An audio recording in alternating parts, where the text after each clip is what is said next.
people, good morning. Hoje a gente vai estudar aqui sobre essa aula aqui. Vamos fazer uma aula sobre o present perfect. O que é o present perfect? Temos aqui esse tempo verbal present perfect. Ele é um tempo verbal que ele não existe em português. Então, como é que é formado esse tempo verbal? A gente vai ver aqui as formas afirmativa, negativa e interrogativa, né? Professor, quando a gente usa o tempo verbal, esse tempo verbal present perfect, então é importante dizer que esse tempo verbal ele vai acontecer ali ele não é nem futuro, nem passado, nem presente, ele é o meio ali entre o passado e o presente, né? Vamos lá. Present perfect, quando é que ele é usado? É usado para se referir a ações que aconteceram no tempo indefinido no passado. Então, ele não vai definir data, né? Caso contrário, essa data seja definida, a gente vai se tratar do passado simples, né? Como não é o passado simples, a gente vai se referir a esse tempo verbal aqui, present perfect, ele vai ser usado para se referir a alguma coisa que aconteceu em um passado indefinido, né? Não vai definir data, né? Vamos passar aqui para outro slide, né? Temos aqui uma frase aqui para exemplificar. I have finished my homework. I have finished my homework. Eu terminei minha lição de casa, né? A gente vê aqui o auxiliar have e o verbo principal aqui no passado.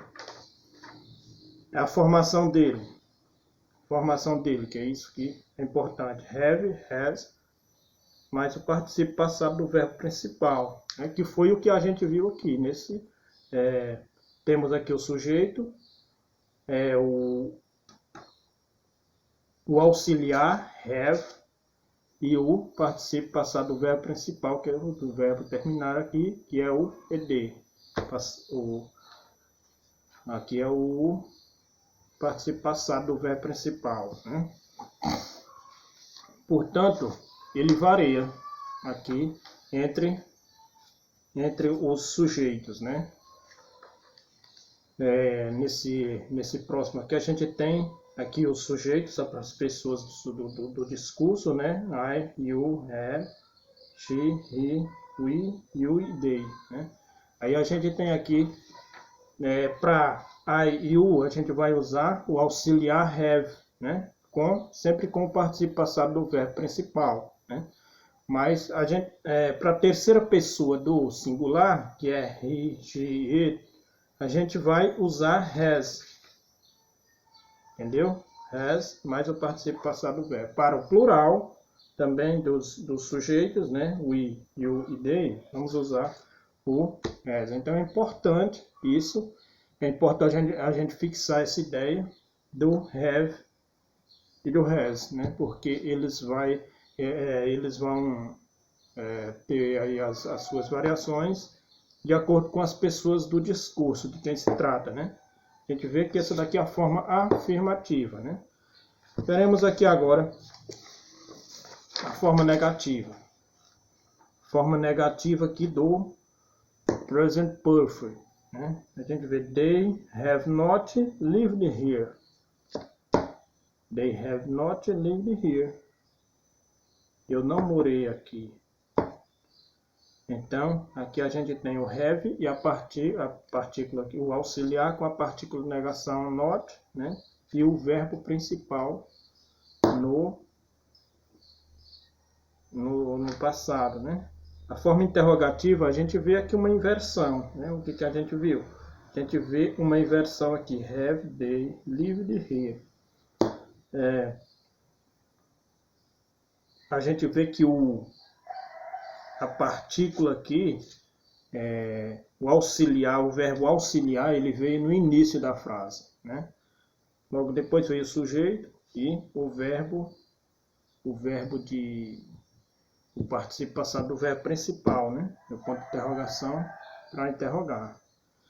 Então, essa é a formação negativa e a interrogativa, né? Se, no caso, aqui fosse terceira pessoa do singular, fosse he ou she, aqui seria, a gente não iria utilizar o have, mas sim o has, né? Que é a forma correta, né? Então, essa foi a forma negativa e interrogativa. E aí a gente vê também que ela pode vir ser abreviada, né? As formas abreviadas aqui, have not,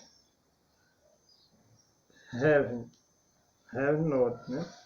A gente vê aqui que é uma junção, o have, ela pode vir em forma de junção, a junção do have com o not, entendeu? Da mesma forma que has, ela pode vir com a junção, é uma junção dos dois, do auxiliar, verbo auxiliar com a partícula de negação, not, né? Você pode se perguntar, professor, mas quando a gente, como reconhecer esse tempo verbal em um texto? A gente vai reconhecer esse tempo verbal em um texto, obviamente, pela sua formação, digamos assim, pelos seus auxiliares, né? Quando a gente vê essas partículas aqui de negação, have ou has, lá na frente de um texto, o verbo principal, na frente dessas partículas aqui tiver um verbo, supostamente acompanhado com ed no final, a gente vai lembrar, aqui está aqui o tal do present perfect que eu havia lembrado. Então você vai lembrar que já estudou esse tempo verbal, esses textos, né? Geralmente eles vêm com textos, eles são usados aqui mais com essa partículazinha, essa junção aqui entre os dois, as formas abreviadas, né? É mais comum é mais provável que você venha ver eles no texto na forma abreviada, porque geralmente eles são mais usados dessa forma, né? Então isso, como eu falei, o present perfect, ele é um verbo, ele é um tempo verbal, né?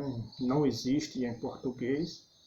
É um pouco meio chato da gente até explicar, porque o fato de não poder assimilar ele com o português, mas ele vem ali entre o passado e o presente, né? No meio ali entre o passado e o presente, vai descrever coisas aí que aconteceram em um tempo não definido no passado, né? Só para rever aqui, lembrar, né, das suas formas afirmativas, né? Sua forma afirmativa que a gente vai ver aqui, que a gente já viu, né, que é o uso aqui do have mais do has e a partícula e mais o verbo principal com a sua partícula, né? E a forma negativa sempre com a partículazinha de negação not, ao not na frente aqui do have ou do has, né?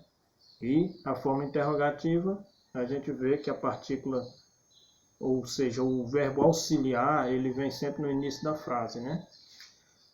Existe essas particularidades nesse tempo verbal chamado present perfect, né? Então era isso que a gente tinha a expor nessa aula, né? Espero que vocês tenham gostado e captado aí as partes mais importantes desse tempo verbal.